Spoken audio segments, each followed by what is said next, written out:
ಇನ್ನೊಂದು ಮಾತಿದೆ, ಏನಂತಂದರೆ ಇವತ್ತಿನ ಕಾಲದಲ್ಲಿ ಮಂಗಳಮುಖಿಯರನ್ನ ನೋಡಿದ್ರೆ ಜನಗಳು ಸಮಾಜ ಅಂತಂದರೆ, ಈಗ ಸಮಾಜ ಯಾವ್ದಾನ ಒಂದು ಮಂಗಳಮುಖಿ ಒಂದು ಸಿಗ್ನಲಲ್ಲಿ ಕಲೆಕ್ಷನ್ ಕೇಳ್ತಾಯಿದ್ರೆ, ಅಯ್ಯೋ ಇವ್ರು ಬಂದ್ರಪ್ಪ, ಅಯ್ಯೋ ಇವ್ರು ಕಾಸು ಕೊಡಬೇಕಪ್ಪ, ಅಯ್ಯೋ ಇವ್ರು ಸರಿಯಿಲ್ಲ, ಆ ಥರ ಒಂದು ದುರಾಲೋಚನೆ ಬರ್ತಾಯಿದೆ.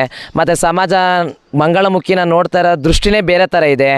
ಅದರೊಳಗಡೆ ನಾನು ಇವತ್ತು ಬಂದು ಈ ಸ್ಟೇಜಲ್ಲಿ ನಾನು ನಿಂತಿದ್ದೀನಿ ಅಂದರೆ ಒಬ್ಬರು ನಮ್ಮನ್ನು ಮಾತಾಡಬಾರ್ದು. ಈಗ ಒಂದು ಮಂಗಳಮುಖಿ ಆಟೋ ಓಡಿಸ್ತಾ ಇದ್ದಾರೆ ಅಂತ ಗೊತ್ತಾದರೆ ಅವರು ನೋಡೋ ರೀತಿಯೇ ಬೇರೆ. ನಮಗೊಂದು ಗೌರವ ಕೊಡೋದಾಗಲಿ, ಇಲ್ಲ ಒಂದು ರೆಸ್ಪೆಕ್ಟ್ ಕೊಡೋದಾಗಲಿ, ಒಂದು ಪ್ರೀತಿ ವಿಶ್ವಾಸದಿಂದ ಮಾತಾಡೋದಾಗಲಿ, ಅದೊಂಥರ ಬೆಳವಣಿಗೆನೇ ಬೇರೆ ಥರ ಆಗೋಗುತ್ತೆ. ನಾನೇನು ಹೇಳೋಕ್ಕೆ ಇಷ್ಟಪಡ್ತೀನಿ ಅಂತಂದರೆ, ನನ್ನಂಥ ಇರೋ ಯಾರೇ ಒಂದು ಮಂಗಳಮುಖಿ ಆಗಿರ್ಬೋದು, ಇವತ್ತಿನ ದಿನದಲ್ಲಿ ಯಾನೇ ಕಷ್ಟ ಆಗಿರ್ಬೋದು, ಅದನ್ನೆಲ್ಲ ಬಿಟ್ಟು ಈ ಸ್ಟೇಜಿಗೆ ನಾನು ಇವತ್ತು ಈ ಸ್ಟೇಜಲ್ಲಿ ನಿಂತಿದ್ದೀನಿ. ಇನ್ನೂ ನೀವು ಬಂದು ಕೈ ಜೋಡಿಸಿ ಒಂದು ಆಟೋ ರಿಕ್ಷಾನ ಕಲ್ತು ನೀವು ಸಮಾಜದಲ್ಲಿ ನಾವು ಗೌರವತನಾಗಿ ಬದುಕ್ತಾ ಇದ್ದೀನಿ, ಬಾಳ್ತಾ ಇದ್ದೀನಿ